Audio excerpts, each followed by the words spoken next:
Jóvenes, lo que vamos a desarrollar entonces es el taller que teníamos entregado la semana anterior, que es una guía de práctica para ver el funcionamiento de Visual Studio y hacer aplicaciones.net. ¿Se recuerdan? Ya la enviamos hace un par de semanas atrás. La idea es que la grabemos para que tengan algunas cosas de referencia en caso de si la quieren repasar, o los que la han hecho les va a servir para hacer un proyecto nuevo, volver a repasar cómo se hacía. La idea es la construcción de un proyecto que Visual Studio da algunas herramientas que lo genera listo, en realidad viene en plantilla hecha, que menciona por ahí el taller, y que también las podríamos hacer desde cero. Ese es el objetivo de lo que vamos a hacer hoy día, ¿ya? Así que necesitamos la máquina cliente con Windows 7, que tenga en este caso Visual Studio, lo ejecutan, y el servidor también corriendo, que es de aplicaciones, ¿ya?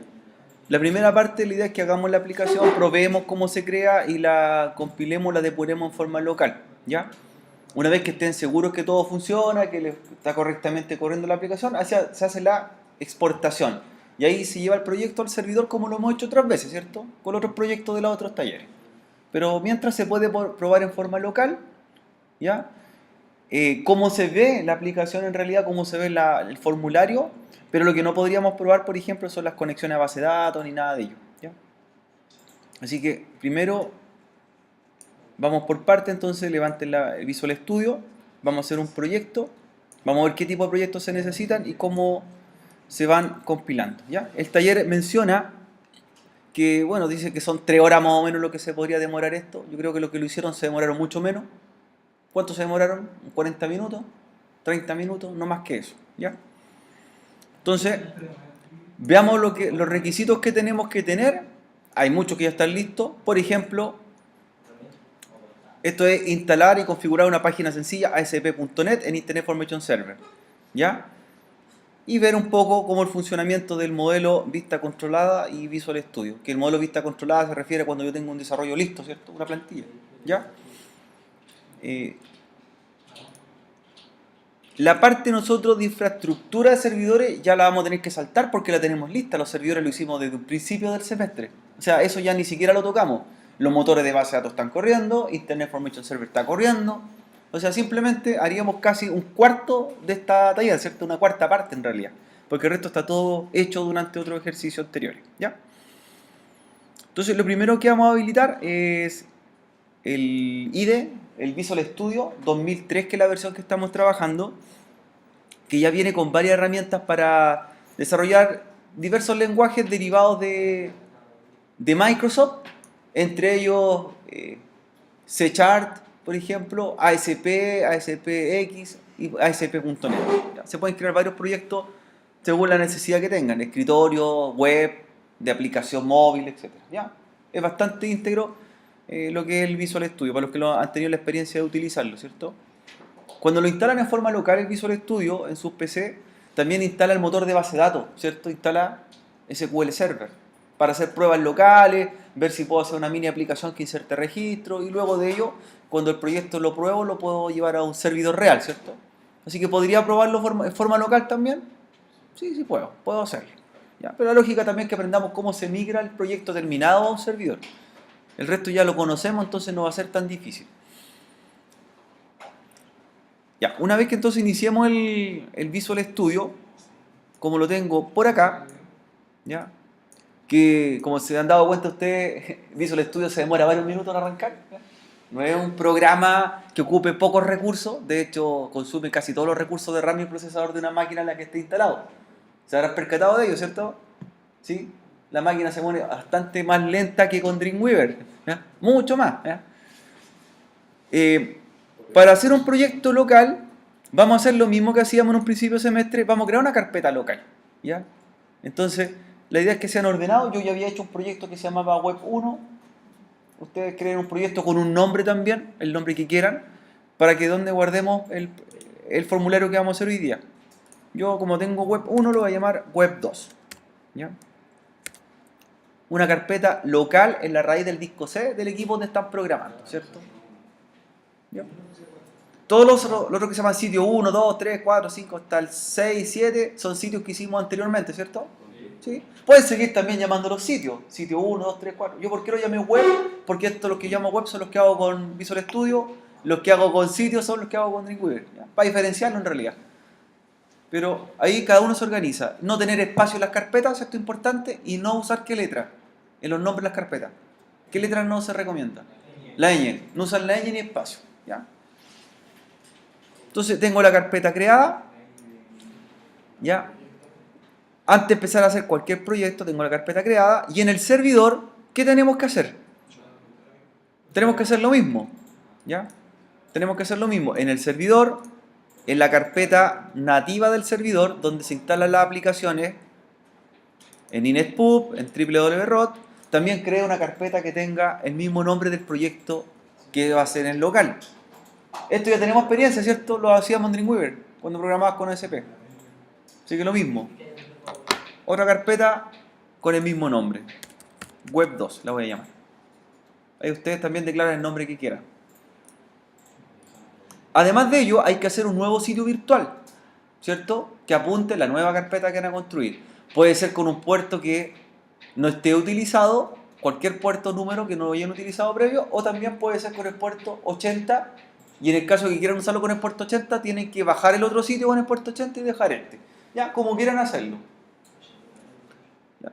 Entonces, se crea un nuevo sitio virtual con el administrador del servidor, que es el Internet Information Service Manager. Crean un sitio con el nombre de la carpeta, igual como la están creando,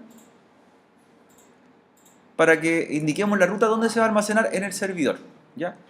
Nosotros esta parte la vamos a ocupar simplemente cuando esté todo terminado. Ahí lo vamos a subir el sitio. Antes lo podemos probar en forma interna. Entonces tenemos que crear un nuevo sitio. En el caso que tengan un sitio con el puerto 80, lo bajan. ¿Ya? Otro sitio. Lo detienen y crean uno nuevo con el puerto 80 o con un puerto que tengan disponible. Cualquier número de puertos menos los que están en uso. Por ejemplo, el 21 lo podríamos usar. El 21, crear un sitio con el 21. No, porque es de FTP, ¿cierto? No podemos. El 80 tampoco, el 23 tampoco, que es de Telnet. Y hay varios servicios que tienen puertos que son dedicados, entonces tampoco los podríamos ocupar.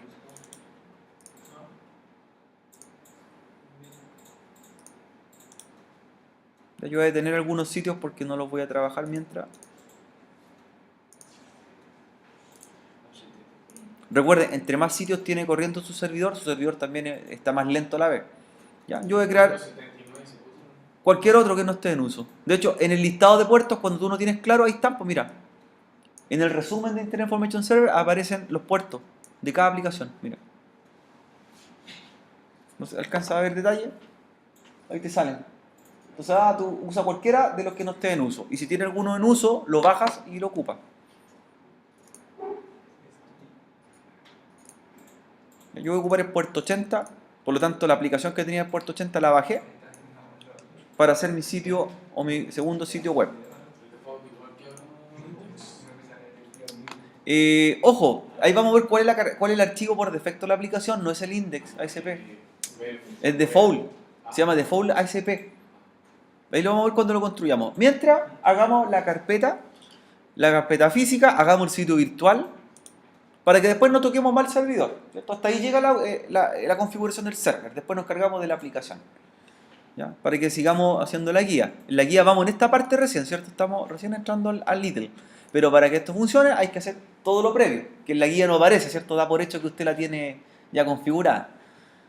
Entonces hacemos un nuevo sitio, web 2 lo voy a llamar, así le di el nombre a mi sitio, busco la ruta física, busque la ruta física donde se construyó ese sitio web y asigne el puerto correspondiente. Si no va a ocupar el puerto 80, ponga otro número. Si va a ocupar el puerto 80, baje el otro sitio. ¿Ya? Yo voy a ocupar el puerto 80 para esta aplicación, bajé todas las demás, las detuve. Voy a ver si me da algún conflicto. ¿Ya? Ahí me da un conflicto. Me dice que este puerto lo tengo asignado a otro sitio. Así que, claro, lo mejor es bueno detenerte quizás en el otro sitio para no tener problemas. ¿Ya? Está detenido. ¿Ya? Entonces ahí construye su sitio. Y lo archivo, ¿cierto? los archivos, los documentos que va a tener este sitio, los documentos por defecto, cuando ve el listado, hay uno que vamos a ocupar después de esto. Cuando hacemos aplicaciones en el Visual Studio, los archivos index ya no se usan, sino que pasan a tener otro nombre. Son los que se llaman default, que puede ser default, ASP, default, ASPX, claro, según la aplicación que vamos a usar. Default es el archivo que llama, ¿ya? Pero mientras, por lo menos con el sitio estamos hasta ahí. ¿Por qué tuvimos que construir el sitio primero? Porque vamos a hacer conexiones después, ¿ya? Vamos a hacer algo más. Vamos a hacer un driver de conexión porque tiene que estar hecho antes de construir el sitio, ¿ya? Así que en el mismo Windows Server vamos a hacer un driver de conexión que tenga el mismo nombre del sitio que vamos a construir. Porque Visual Studio también puede conectar las bases de datos, si tenemos base de datos después, asociarla. Pero nos va a pedir que exista la base de datos o el driver previo. A ver si se recuerdan cómo se hacía el driver. En ODBC. ¿Cierto? En ODBC. Vamos a hacer un driver que tenga el mismo nombre del sitio que vamos a construir. ¿Ya? Entonces, primero hago el primer driver que hacemos es el user DCN y elegimos el driver SQL Server y después en System DCN elegimos el driver SQL Server Native Client. ¿Ya?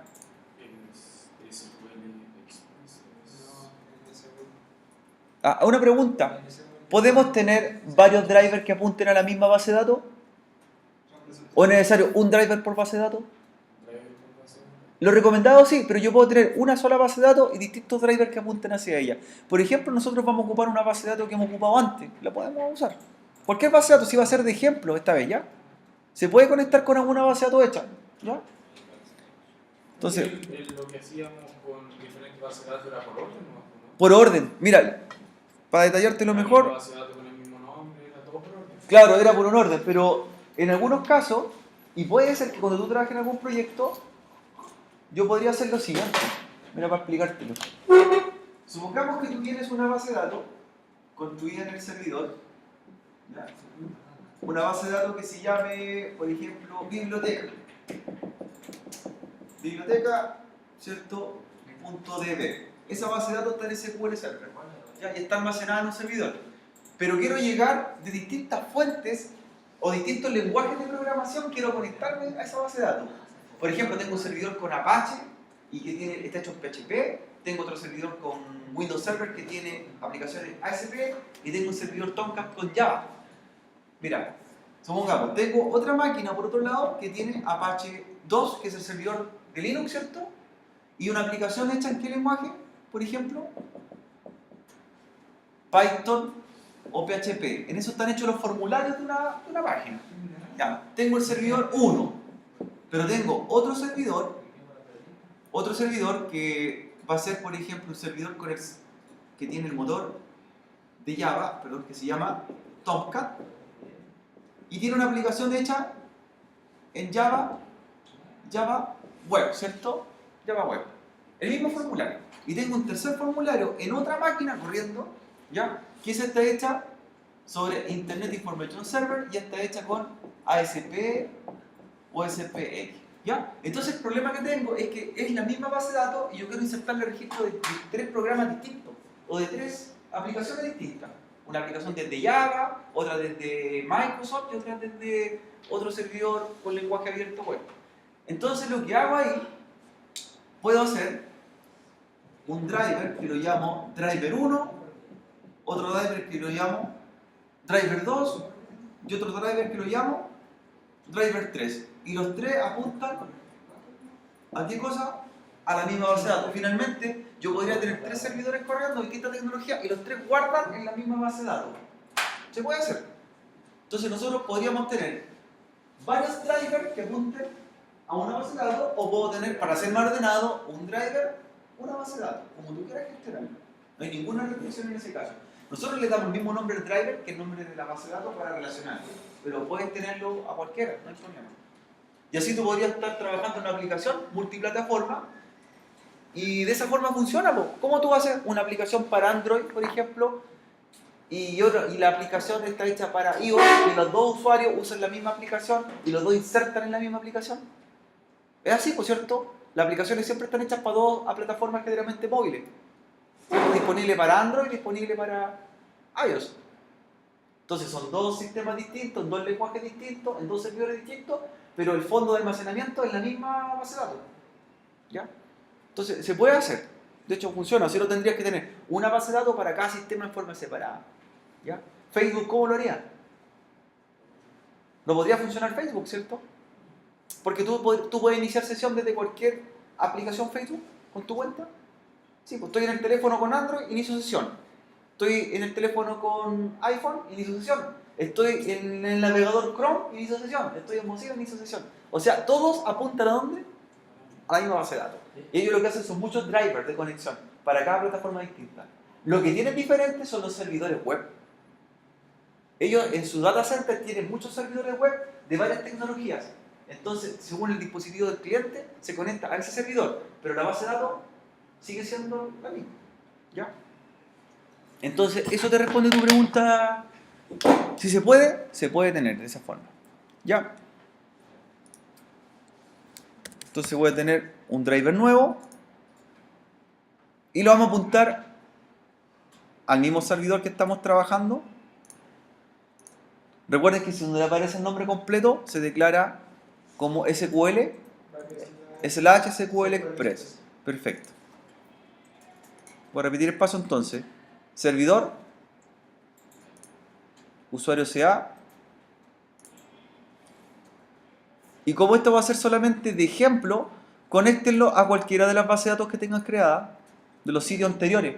No vamos a crear una nueva, vamos a usar una hecha en algún ejercicio. Yo voy a ocupar, por ejemplo, la de sitio 5. ¿Cuáles tienen ustedes? Hasta la del taller biblioteca tiene, ¿cierto? El último trabajo con nota también puede ser. Conéctense a esa base de datos. Da lo mismo la que se conecte. Sí, usen cualquiera. Cualquiera. Es para que aprendamos a hacer la conexión desde el Visual Studio. ¿Ya? Las que no usen son las que vienen en el sistema. La Model, esa que se llama Model, MCDB, esas no. De las que hayan construido ustedes, cualquiera conéctense. ¿Ya? Pueden ser las de los talleres con nota que hicimos antes. No importa. Yo voy a ocupar sitio 5. Elijo idioma y pruebo la conexión. Y está ok. ¿Bien? Y luego hacen el segundo driver, que es el de SystemDCN. ¿Ya? El segundo driver, eligen ahora el componente que se llama SQL Server Native Client, ¿cierto? En el primero eligieron el componente SQL Server y después en el segundo SQL Server Native Client. Nombre al driver de conexión. Apuntan al servidor que quieren conectarse.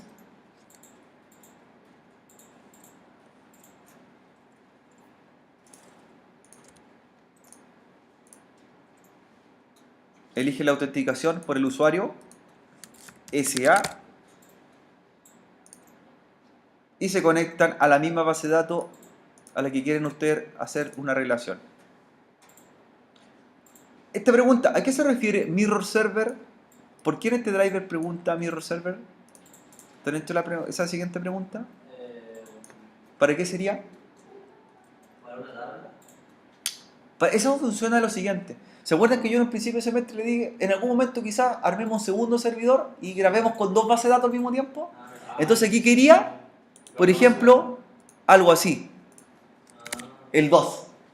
Lo que se copia en ese se copia en Claro, entonces no tengo otro servidor, Windows Server, con el SQL Server, y el espejo, por eso se llama servidor espejo, significa que todo lo que grabo en ese driver se va a grabar en el otro servidor. Lo que sí tiene que tener el otro, la base de datos igual, por cierto, hay que tenerlas las dos iguales. Y así van grabando en dos, en uno se grabaría en el primer servidor todos los datos y el segundo serían de respaldo, se van tirando en la otra base de datos. Así que en caso de falla de una tendría el respaldo en otra. Para eso es ese driver. Ya. No sé si podremos hacerlo con la capacidad de levantar tantas máquinas, pero podríamos levantar el segundo servidor, ¿se acuerdan que se los pedí? Y que este driver grabe en el segundo. ¿Qué puede hacer? ¿Salimos o no? ¿O no le da? La verdad. No, si puede nomás, si es optativo, no es parte del módulo. No es parte del módulo, pero para que sepan ustedes cómo lo podrían gestionar. En ese driver tú agregas el segundo servidor. Si tú clonaste una máquina y tienes todo igual en la otra máquina y la IP diferente y el nombre diferente, te sirve activo, ¿cierto? Porque en realidad son dos bases iguales. Ahí tú mandas a un servidor espejo. Y ese servidor espejo se puede replicar en un tercero. ¿Qué hay que hacer en el segundo servidor? Lo mismo. Y tú podrías tener una cadena de servidores que todos vayan grabando en conjunto. ¿Cierto? El primero graba en el segundo en el tercero. Y podría hacer, por ejemplo, un clúster de base de datos de 100 servidores si quieres. O sea, grabo en el primero y el primero va copiando, ¿cierto? En forma de cadena o en efecto dominó en todos los que siguen. El primero graba en el segundo en el tercero, el cuarto. Y tendría harta redundancia y disponibilidad, porque tendrían todos la misma base de datos.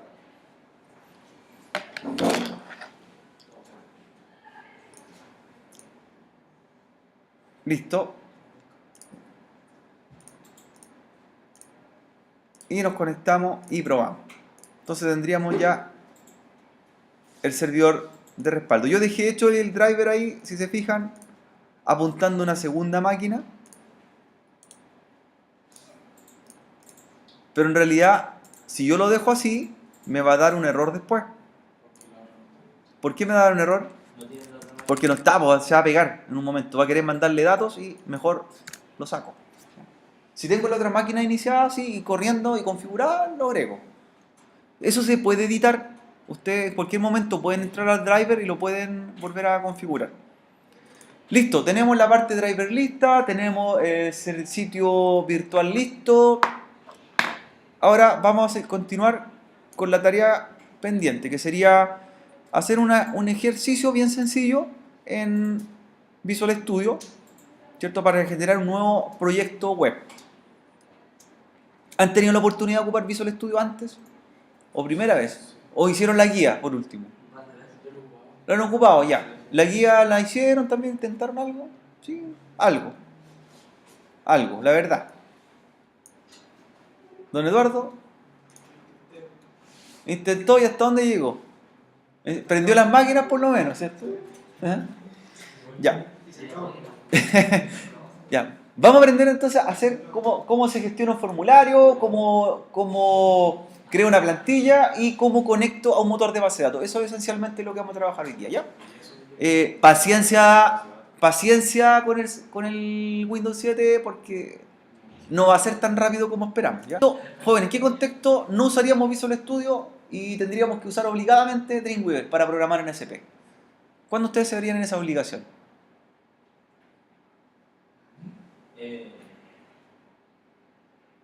Así, tengo la alternativa y la más óptima es usar Dreamweaver versus Visual Studio para programar en HP. ¿Un desarrollo rápido? Mira, de hecho, Visual Studio es mucho más rápido a programar, pues viene con plantillas listas. Sí. Por ejemplo, yo te justificaría, así como programador, cuando primero no tienes el hardware para poder levantar Visual Studio. O sea, no tengo un computador tan potente para levantar Visual Studio. Ya, te necesito algo más bajo. Ahí lo haría con Dreamweaver. Y la segunda sería si tú eres un desarrollador independiente, tú trabajas en forma particular haciendo proyectos y no has comprado la licencia. Porque la licencia de Visual Studio corporativa es bastante cara. Hay que pagar la membresía de uso. Ahí yo te justificaría. Esta versión que estamos usando nosotros Visual Studio es de Microsoft Imagine, de Trident Spark. Es de estudiantil. Así que esta no tiene costo de uso. Pero sí la versión empresarial hay que pagar harto. Hay que pagar un costo bastante alto a Microsoft. Ahí podría decir, ¿sabe qué? Mientras regularizo el pago, puedo usar Dreamweaver. Porque el código igual lo puedo hacer. Cuando ya me estabilice, pago la licencia de uso. Las empresas que generalmente desarrollan aplicaciones.net, aunque tú no lo creas, muchas no usan Visual Studio. Usan herramientas alternativas. Las que sí tienen los recursos necesarios, pagan la licencia y tú te das cuenta que usas puro Visual Studio y sistemas Microsoft. Pero ¿cuál sería la otra alternativa? Ya si no puedo usar Dreamweaver, ¿habrá una tercera? Sí, ¿hay una más? No, bloc de notas. Hay tres alternativas. Ya. Opción 1, y vemos que es la más cara, ¿cuál sería? Ya, Visual Studio, perfecto. Soy un alumno, soy un estudiante, no tengo la plata, estoy empezando a programar, quiero vender mi primer proyecto y no puedo. ¿Cuál sería la segunda alternativa? No, Dreamweaver. Dreamweaver. Y si Dreamweaver por X motivo no me funciona, no es lo que me adapto, a pesar que es un buen software, ¿cuál sería la tercera opción? Visual Studio yo lo puedo instalar en cualquier sistema operativo Windows, ¿cierto? El alumno o el estudiante tiene un Windows 10 y lo puede instalar, perfecto. El alumno tiene un Windows 10, un Windows 7, ¿puede instalar Visual Studio? Perfecto. Pero ¿qué pasa si el alumno es usuario Linux? ¿Cómo programo o desarrollo lenguajes Microsoft si tengo un Linux? Soy usuario de Fedora, soy usuario, por ejemplo, de Ubuntu, de Debian. ¿Cómo lo hago? ¿Habrá una herramienta que pueda levantar código SP? Porque ya no podría usar ninguna de las anteriores. Ya no tendría la excusa. La excusa uno, obvio, porque no tengo el hardware para poder levantarlo. La excusa acá sería porque no tengo la licencia. Pero ¿cómo lo haría si tengo Linux en mi equipo para programar? ¿Cómo programaría SP? ¿Habrá un software? Hay uno y se llama Mono Development. Para que lo busquen. Mono Development. Ese software es un software libre que se instala en Linux y tú programas igual que en Linux. Entonces ahí está la tercera alternativa. Que había que mencionarla. No estaba en los apuntes por ahí, pero hay que mencionarla. Porque pasa que hay gente que no programa el lenguaje Microsoft, pero no usa Microsoft. Es como raro, ¿cierto? O sea, no uso Windows, pero programo Windows. ¿Cómo programo? Con Mono Development. ¿Ya? Esa sería la alternativa. Es gratis, open source. Ya, y la última alternativa, porque siempre hay que tener una cuarta, la que estamos haciendo nosotros, ¿cuál sería? ¿Levantar qué cosa? No, poner por de nota. Una máquina virtual. Y en la máquina virtual, yo por ejemplo uso Mac, pero no puedo programar en Mac los ejercicios de ASP. Entonces tengo que levantar una máquina virtual donde instalo Windows 7 y sobre Windows 7 instalo Visual Studio. Esas son las alternativas. O sea, siempre hay formas de hacerlo, ¿ya? No hay excusa. En realidad yo podría ser un programador de lenguaje Microsoft no usando Microsoft. Puedo hacerlo. ¿Ya? Así que echen un vistazo a los que les interesa el mundo Linux, Mono Development. Véanlo. A los que les gusta Linux, Mono Development, y vean la herramienta, qué lenguaje puede soportar. Soporta Python, soporta SP, PHP, Java. O sea, puede trabajar en varios lenguajes. Es una herramienta bastante versátil. ¿La buscaron o no? Mono Development. La tercera solución. Mono Development.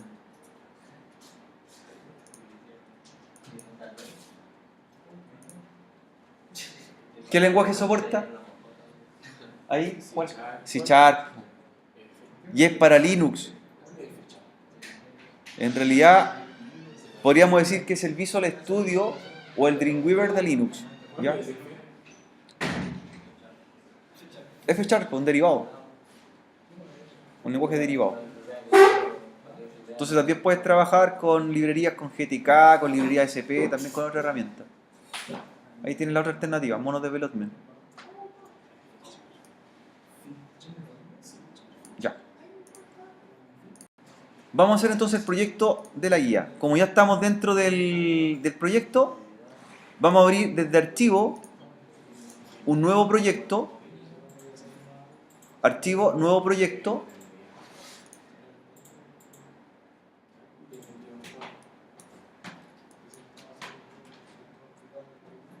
Ya, se van a abrir las categorías de proyecto y el proyecto a seleccionar, que el más adecuado para trabajarlo en este caso en la guía, es el que se llama aplicación ASP.NET Webform. Cuando hablan de Webform, son plantillas que vienen listas y traen todo lo que debería tener un formulario. ¿Ya? Nuevo proyecto, ¿cierto? Arriba en archivo, nuevo proyecto y aplicación ASP.NET Webform. Ese es el proyecto que vamos a trabajar. No, ¿cuál es la diferencia de usar C#? Son aplicaciones texto, de escritorio. Y ASP, .NET, ASPX y ASP son web. ¿Ya? Entonces, abren un nuevo proyecto tipo aplicación ASP.NET Form. Como les comentaba, estos form Estas aplicaciones o proyectos form son formularios que traen todo lo que un formulario debería tener. Un login, ¿qué más debería tener? Lo que tiene un formulario. Un inicio de sesión, cierre de sesión, un registro de usuario, ¿cierto? Modificar usuario, dar de alta, de baja, grabar, borrar, eliminar. Borrar, ¿no? Trae casi todo. Sí. Viene una plantilla en realidad que la podemos adaptar para cualquier necesidad. Sirve para cualquier tipo de ejercicio que sea un mantenedor común. ¿Ya? En el apunte, por ahí mencionaba que lo ideal que cuando ustedes programen, cuando están empezando, pueden generar una página con este asistente para hacer cualquier tipo de aplicación. Pero lo ideal es que lo hagan también desde cero. ¿Ya? Empezarlo desde cero para trabajar. Porque desde cero usted va agregando las herramientas, los botones o los eventos que quiera. En cambio, este te genera una plantilla ya hecha. Como es la primera vez que lo van a trabajar, pueden ocupar, ¿cierto?, esta plantilla. Entonces, application ASP.NET, aceptar, ¿ya? El nombre que le vamos a dar, que sea el mismo nombre que la carpeta que hicieron hace un ratito atrás. Sí, y cambiar el directorio. Tienen que apuntar al directorio que crearon. O si no, se va a guardar en una ruta por defecto. Yo lo voy a hacer de nuevo, ¿ya? Para que lo veamos. Lo voy a repasar. Entonces, elijo, lo voy a hacer de nuevo. Nuevo proyecto. Si yo elijo nuevo sitio web, lo que hace es una página desde cero, ¿cierto? ¿Y en qué lenguaje? En ASP. Si le digo nuevo proyecto de equipo, Alejandro, ¿qué aplicación genera? Si elijo nuevo proyecto de equipo, lo que genera una aplicación C-Chart. Si elijo proyecto, genera una aplicación de formulario como plantilla. Y si elijo nuevo sitio web, genera un archivo vacío de tipo SP. Entonces tengo los tres tipos de aplicaciones que puedo hacer. Aplicaciones de escritorio, los proyectos de equipo con C-Sharp, aplicaciones web de cero o también proyectos web pero ya con algo hecho. Vamos a hacer nuevamente el mismo, lo voy a repasar. ¿Qué elegíamos acá? Tengo aplicación web, ¿cierto? Aplicación web vacía, ¿cierto? Vamos a hacer la aplicación web-form. Y me pide darle el nombre. Se le da el mismo nombre y lo guarda en la ruta de la carpeta que creó. ¿Ya?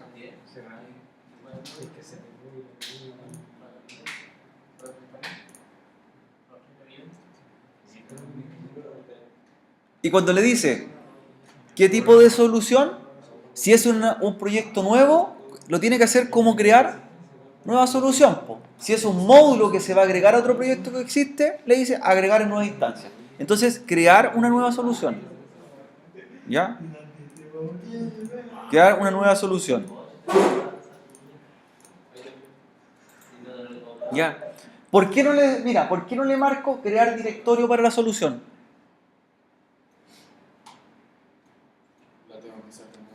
Porque ya lo hiciste el directorio, po.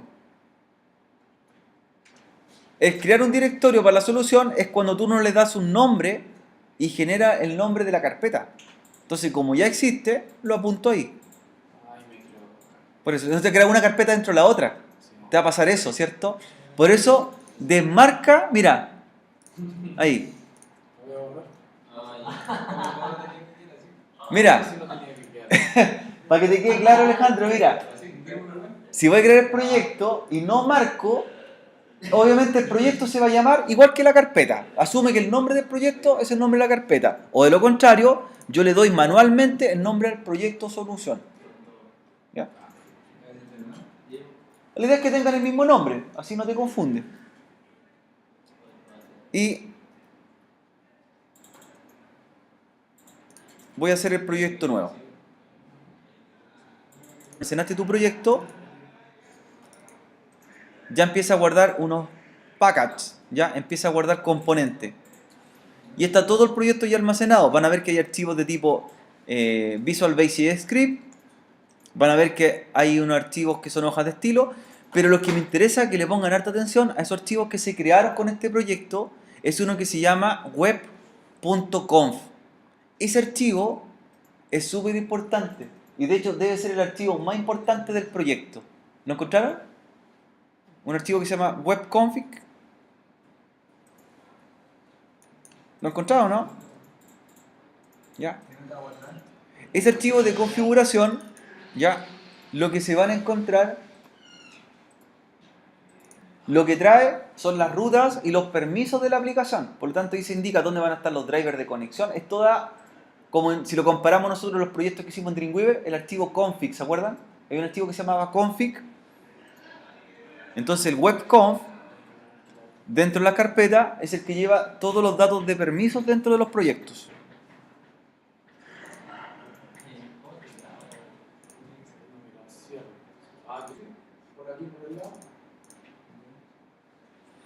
Entonces, una vez que ya crean el proyecto, que está en blanco, vean que envía los documentos y de todos los documentos hay un archivo que se llama web.config y lo pueden abrir con un bloc de nota también el archivo, ¿ya?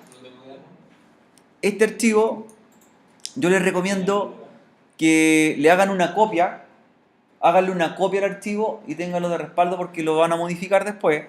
Y lleva la configuración del servidor al que se va a conectar, ¿ya? Es un archivo de tipo XML. A respaldar. ¿Ya? Así que le voy a hacer la copia de seguridad. Lo voy a dejar fuera del proyecto. ¿Ya? El archivo, jóvenes, que llama a la página es este, default.aspx. Así que cuando veamos el sitio web, ¿qué archivo tenemos que crear? Un default.aspx. ¿Ya? Ese es el archivo inicial de nuestro proyecto. Para que lo recuerden, aquí no se usa ni el index, no hay index ASP, sino que es un default.aspx. Ese archivo es el inicial. ¿Le hicieron la copia al archivo web? Al webconfig, cópienlo. Copien ese archivo, un XML, un respaldo. Así, ante cualquier duda, cualquier configuración, ahí la vamos arreglando. ¿Ya?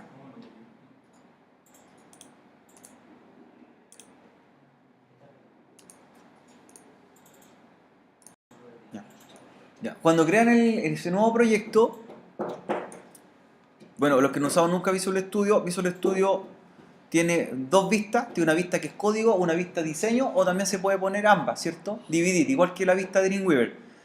Ahora, como nosotros, ¿cierto? Vamos trabajando o viendo cómo nos va a quedar nuestro sitio, también lo podemos depurar o compilar. Entonces, en la pestaña superior, ustedes eligen con qué navegador local quieren probar, según el que tengan instalado. Por ejemplo, ahí me va a aparecer en el listado Firefox y Chrome. ¿Ya? Yo puedo también elegir un navegador de mi agrado, ¿ya? En la guía, ¿cierto? Aparece mencionado como Google Chrome, pero usted también puede elegir el tipo de navegador, ¿ya? Y elige la vista con que más les gusta trabajar, o vista de diseño, vista código. Ahí estoy en vista de diseño. Si se fijan, es un formulario que ya trae varias cosas hechas, dice inicio sesión, acerca de, es como una página corporativa, ¿ya? Y se puede editar. O lo pone en ambas vistas, como quiera. Para probarlo, si corre inmediatamente, ejecute y va a levantar el navegador que tenga en la máquina en forma local y va a levantar la interfaz del formulario que está creando. Solamente es para revisarlo. El Visual Studio también tiene un mini servidor web, ¿ya? Que es para hacer pruebas internas. Solamente pruebas internas. Entonces ahí veamos cómo lo levanta. ¿Ya? Parece que si me da un error voy a cambiar de navegador. Si no me abrió con Mozilla, lo voy a probar con Chrome. Voy a detener la depuración y cambio el otro navegador.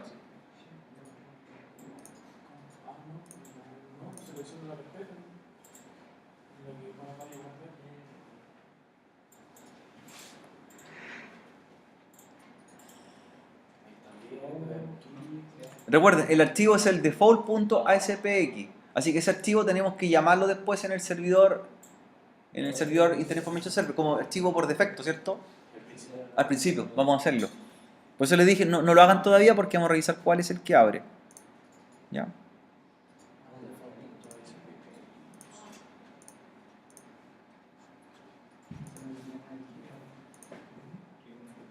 Y ahí está abriendo el sitio, nuestro sitio web.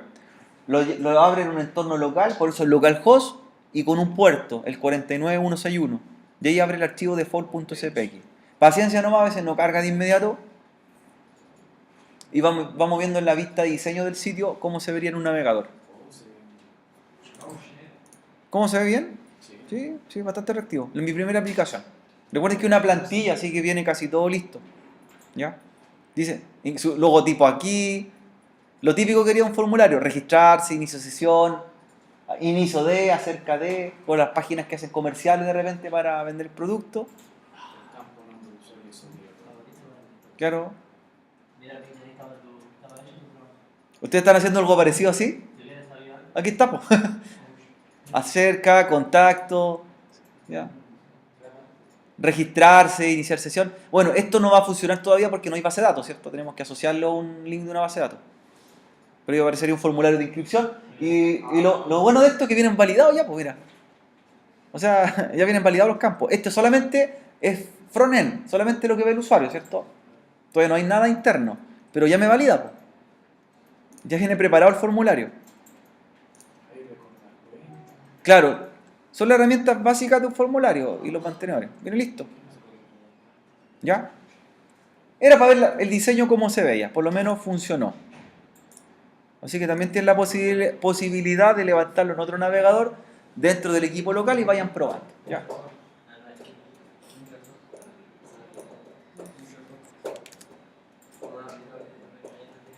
Ahí voy a tenerlo en... Ahí lo tengo en Chrome, y ahí lo estoy abriendo en Mozilla en el equipo local.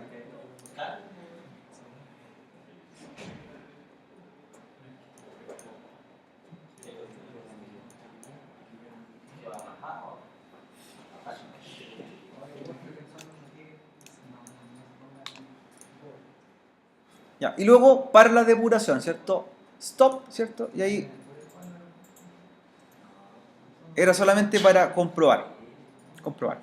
Ahora, ¿qué detalles tenemos que corregir para seguir avanzando?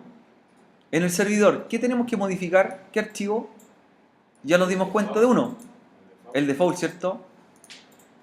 Entonces en el server vaya a modificar el default. Default.cpx. Antes que suba a su sitio.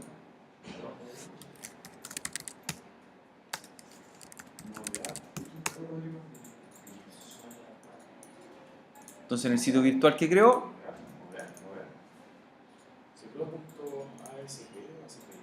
ASPX. Es ASPX la extensión. Entonces, default document es ese. Ahí está, po. El default.cpx. Ahí lo mueve al primer lugar.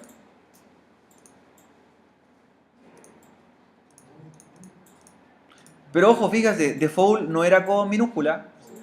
¿Te fijaste cómo era el archivo? ¿Cómo está escrito el default? Mira, es con mayúscula.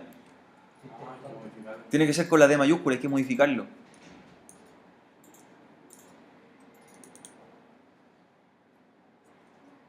O puedes crear otro, default.cpx.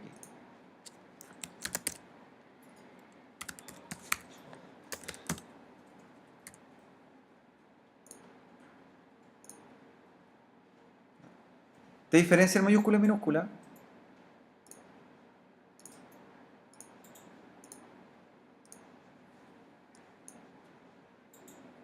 Esto lo diferencia. Si quieres lo borras y lo agregas con mayúscula. Sí, tienes que borrar que está.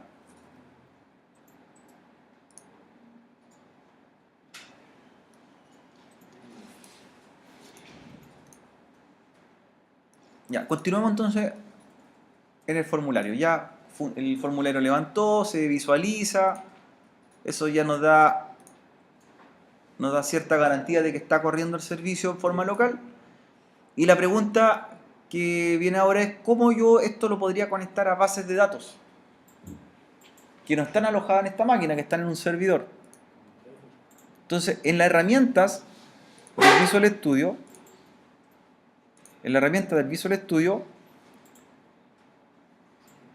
está la función que dice conectar al servidor.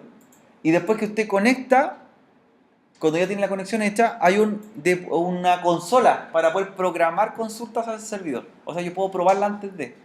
Eso permitiría que ya no trabajase, por ejemplo, con el Management Studio. Me ahorra tener el Management Studio abierto para generar una tabla, crear un registro. No, lo podría hacer de acá. Pero primero tenemos que conectarlo a una base de datos y conectarlos a un servidor. ¿Qué son esas dos pestañas? Bueno, la primera no tiene mucha explicación, conectar a la base de datos. Hay que conectarlo al servidor SQL Server. Y el segundo, el que dice conectar al servidor, es para después subir los archivos. Hay que conectarlo al FTP. ¿Ya? Para después sincronizar los archivos al servidor. ¿Con cuál quiere comenzar? ¿Conectarlo a la base de datos o al FTP? A la base de datos. Entonces sería conectar con base de datos. Herramientas conectar con base de datos. Y ahí aparecen los listados de driver que va a utilizar. ¿Ya? Debe elegir Microsoft SQL Server. ¿Ya? Y más abajo dice cuál es el proveedor de datos. Recuerden que hicimos dos drivers. El primer driver de UserDCN conecta con el proveedor de datos .NET Framework. Y el que se llama SystemDCN conecta con el otro proveedor de datos que se llama para servidor SQL Server. Entonces, puedo hacerlo con ese o lo puedo hacer con el otro. ¿Ya? Vamos a hacerlo con el primero. Desmarco utilizar siempre esta selección, o si no me lo va a asumir que por defecto siempre va a ser el mismo tipo de conexión. Y también es interesante que aparecen otros motores de base de datos, ¿cierto? Aparece Oracle u otros. En otros podría ser Postgres o podría ser MySQL. Podría agregar otros motores para conectar. Ya. Microsoft SQL Server. Proveedor de datos elijo para OLEDB. Continuar.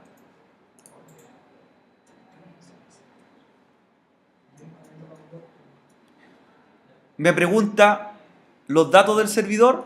¿Cuáles tendrían que ser? NS1 / SQL Express, ¿cierto? En la ruta. NS1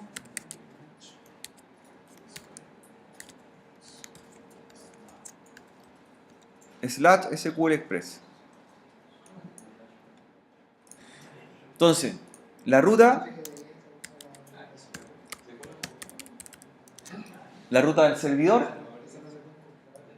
La autenticación de qué tipo? SA. La misma que usamos en el primer driver que creamos. Le van a salir las bases de datos, ya lo encontró, porque hicimos el driver primero, ¿cierto? Por eso aparece en su base de datos. Elija cualquiera, si esto es de ejemplo solamente, ya. Prueba conexión, ya, y aceptar. Aceptar. Y tenemos nuestra conexión a la base de datos. La primera. Después, le va a aparecer en la exploración de servidores, le va a salir el servidor al que está conectado, ¿cierto? Y los servicios que están corriendo en la máquina remota, ¿ya?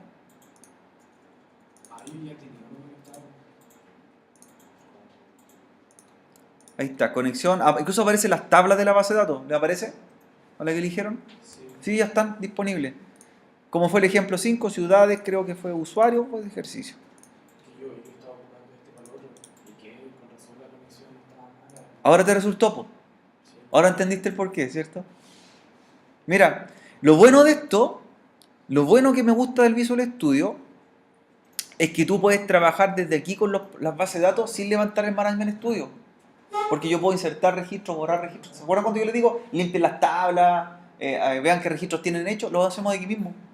Tú manipulas al motor de base de datos que está en otra máquina. ¿Ya?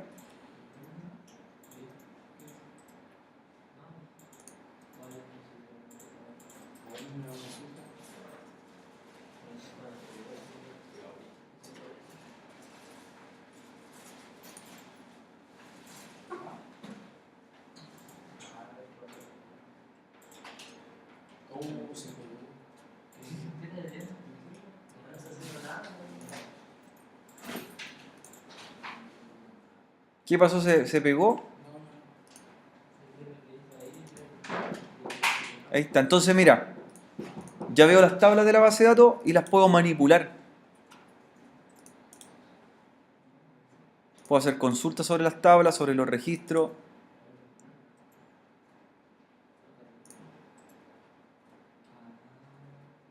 Por ejemplo, ahí mira, hice una consulta y me traje los datos. Sin usar el Management Studio. Y los puedo editar desde acá. Puedo borrar los registros, modificar registros, etc. Así que buena función. Ahora, la otra que queremos hacer, ya nos conectamos a una base de datos, aprendimos, ¿cierto? Se hace la conexión queda registrada en los proyectos, se puede ocupar en algún momento, pero queremos conectarlo ahora para subir los archivos. Para ello, tienen que ir nuevamente las herramientas superiores del Visual Studio, y ahí, donde decía conectar con base de datos, la que sigue se llama conectar con el servidor. Esa es la que vamos a trabajar, conectar con el servidor.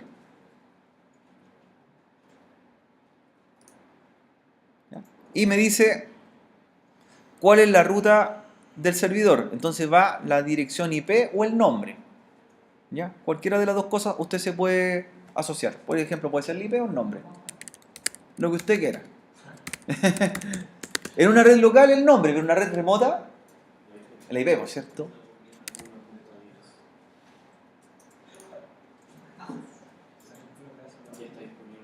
Ya. Ah, que yo lo había hecho. Yo había hecho la conexión. Por eso me aparece así.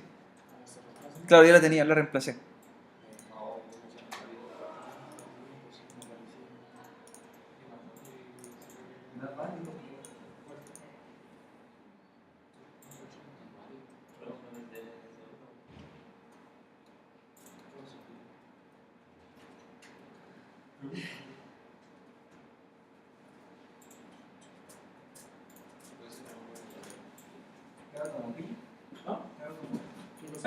Ahora, ¿cómo esto lo enviamos al servidor? Ya estamos conectados con una base de datos, ¿cierto?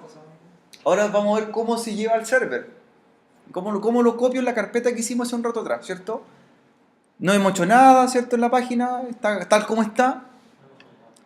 Para ello, está la función que se llama compilar arriba, en el Visual Studio.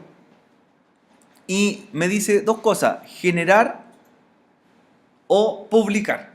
Generar, cuando genera un sitio web, lo que hace, deja los archivos importantes y los archivos que son asociados los comprime en RAR. Y te hace un proyecto que llama el default.spx y los otros componentes adicionales. Y publicar es para enviarlo al servidor, para subirlo por FTP o algún tipo de otro protocolo. Entonces lo que queremos es subirlo, ¿ya? Subirlo, mandar los archivos al servidor que en este momento no hay nada. De hecho, si yo abro la página en el server, no debería tener nada. No debería tener ningún documento. Ahora, para enviar esto, vamos a ocupar la opción de compilar.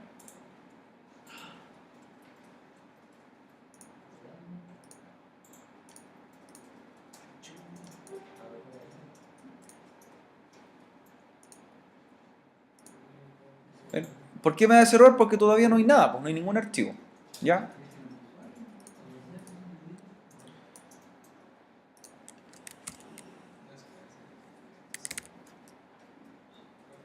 No hay nada. No hay nada en la carpeta remota. Ahora, ¿cómo lo enviamos a la carpeta remota? En compilar, ¿cierto? Le damos a publicar.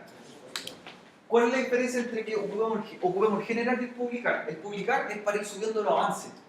Y el generar es cuando ya lo tiene terminado y no le va a hacer más cambios. ¿Estamos? Entonces tampoco necesitamos FSI. No necesitamos. Porque ahora tú lo estás probando local, ¿cierto? Pero tú quieres mandar el código al servidor, ¿cierto? Para tenerlo almacenado o archivo en el Windows Server. Para eso ocupas publicar. Publicar. Cuando tú termines tu proyecto completo, te demoraste una semana en programar y dices ya no tiene más errores, ¿qué haces ahí? Generar. Esa diferencia, ¿cuál es la diferencia entre los códigos que manda los archivos publicar y generar? Que publicar te manda todo. Todo el proyecto y todos los archivos por separado. Y cuando tú generas, te comprime y te manda solo lo necesario al server. ¿No sé? ¿Entienden la diferencia? Sí, generar, cuando terminaste tu proyecto, publicar, para subir avances y se va sobreescribiendo los avances a medida que tú vas haciendo cosas. Entonces sería publicar. Publicar el proyecto en el que estamos trabajando. ¿Ya? Elijo publicar. Y ahí me dice si quiero tomar un perfil de publicación. No tengo ninguno. Así que le digo un nuevo perfil. El perfil se refiere a los datos que le vamos a dar al servidor donde nos vamos a conectar. Que sería, si es por FTP, nos va a pedir la IP, el usuario, la contraseña. Lo mismo que pide FileZilla. Los datos de FileZilla los vamos a asociar ahí. Entonces vamos a crear un perfil. Entonces, nuevo perfil. Ojalá que tenga el nombre del servidor para que usted sepa dónde lo va a subir. O la IP o el nombre, NS1, no sé, usted elige. Le di como perfil NS1. ¿Ya? Y ahora me pregunta, ¿cómo quiero subir los archivos? ¿Ya? Hay 4 formas. Dice, sistema de archivo, FTP, paquete de web deploy o web deploy. Web deploy y paquetes de web deploy se suben cuando uno tiene contratado cuentas de Windows Azure, que son servidores de Microsoft, que son máquinas virtuales que uno arrenda. Por lo tanto, ambas están descartadas, ¿cierto? No tenemos un servicio contratado.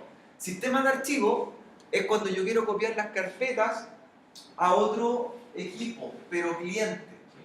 A otro equipo Windows 7 cliente. Y FTP sería el que tenemos nosotros configurado. Entonces elegimos FTP. ¿Cierto? FTP como método de publicación. Y ahí damos los datos del servidor. La IP, la ruta donde se va a almacenar, que es la carpeta del servidor, el nombre de usuario y la contraseña. Entonces vamos a comprobar. ¿Ya? Entonces servidor, la ruta, que es el nombre de la carpeta que creamos, yo le llamé, ¿cierto? Web 2 a mi proyecto, el usuario con que me conecto por el FTP, la contraseña con que me conecto por el FTP, ¿ya? Y el destino de la URL, que es la dirección IP o la ruta completa, sería http la IP, y en el caso si usted usa un puerto que viene después, 2 puntos y el puerto. ¿Ya? Si yo usé el puerto 80, ¿es necesario que lo ponga ahí? Sí. ¿Es necesario esto? Porque por defecto. ¿Cuándo se agrega el puerto? Cuando te ocupó cualquier otro puerto que no sea el 80. Muy bien. Entonces lo dejo ahí. Y valido la conexión. Ya, y pasó. Pasó la conexión. Ya. Vamos entonces en la validación. Vamos siguiente. Me pregunta si yo quiero ya depurar o simplemente quiero ya probar. Lo dejo en release, como viene por defecto. Y esto es lo que hace, miren. Lo bueno de esto es que si yo voy haciendo actualizaciones, puedo hacer 2 cosas. Que elimine todos los archivos antiguos y vaya dejando los archivos nuevos. Que eso pasa cuando uno actualiza, ¿se acuerdan? Y sobreescribía. Si yo no marco, va quedando una copia de cada uno. Entonces voy a tener todos los archivos duplicados en el sitio web. Entonces mejor eliminarlo. Eliminar todos los archivos existentes antes de publicar. Entonces cuando vamos haciendo, o vamos el proyecto modificándolo, va a ir borrando lo que está antiguo y va escribiendo lo nuevo. Pero eso también podría ser un problema. ¿Qué pasa si te equivocaste en el cambio y el cambio está mal? Va a perder el archivo bueno. Así que mejor sería ahí manualmente sacar una copia del sitio y tenerla en caso de. O si no, siempre se van a ir sobreescribiendo. ¿Ya? Entonces eliminar todos los archivos existentes antes de publicar, en caso que los quiera borrar. Y nada más. Siguiente. Y terminamos. Publicar. Entonces lo que van a ver ahora, va a empezar a subir los archivos. Y se va a empezar a conectar al servidor por FTP. Los archivos locales que están creando ustedes los va tirando. Vayan abriendo la carpeta del servidor y se van a dar cuenta que van a empezar a aparecer todos los archivos del sitio. ¿Ya? En el servidor van a empezar a aparecer ahora. Pero anda al servidor directamente, a la carpeta donde tú creaste el sitio web. Van a empezar a aparecer. Ah, sí. ¿Sí? Mira. Bundle, conta, fábrica, no. Ahí empiezan a aparecer. Site, no sé cuánto. Más. Salud móvil. El switch. Ya, mientras están compilándose, entonces va subiendo y publicando. Entonces, ¿qué va a hacer ahora el sitio? Cada vez que yo cambio se va a ver en el server. ¿Quién mejor esto? En vez de subirlo. ¿Te acuerdas que por FTP había que entrar por FTP, buscar la carpeta, sobreescribirla? No, ahora solo. Solo va a ir subiendo. Pero como cada vez hay que apretarle el Cuando van a presionar después publicar nada más y solo, porque la conexión quedó hecha. Ya guardó los datos de conexión. Entonces, cambio nuevo, publicar. Publicar. No generar, publicar, siempre publicar. El publicar se refiere a subir los archivos y sobreescribir los antiguos, ¿cierto? Todo esto, si yo presiono publicar, se van a borrar y va a poner los nuevos. Y al general, ¿Cómo?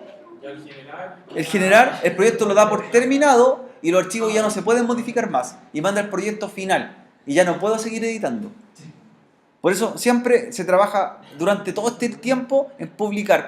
Cuando un proyecto lo terminaste los 2 o 3 meses después, lo generas. Cuando está definitivo, cuando no tiene más cambios.